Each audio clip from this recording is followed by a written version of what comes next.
Le telecamere di Verde Nord-Est saranno presenti anche quest'anno al ProWein di Düsseldorf, Fiera Internazionale del Vino. Sono attesi oltre 52.000 visitatori specializzati da tutto il mondo. Qui si incontrano esperti di vino che operano nel settore del commercio, della gastronomia e del settore alberghiero.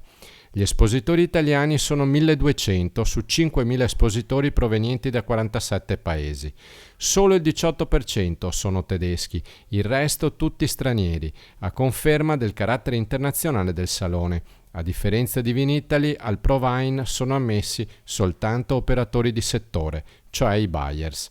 Il sistema veneto si presenterà sotto il grande cappello dell'Uvive, unione dei consorzi dei vini veneti, tra cui quello del Prosecco DOC e del Soave. Il ProWein si conferma una delle fiere più importanti dal punto di vista commerciale, soprattutto per l'Italia, che rappresenta il primo paese esportatore di vino in Germania.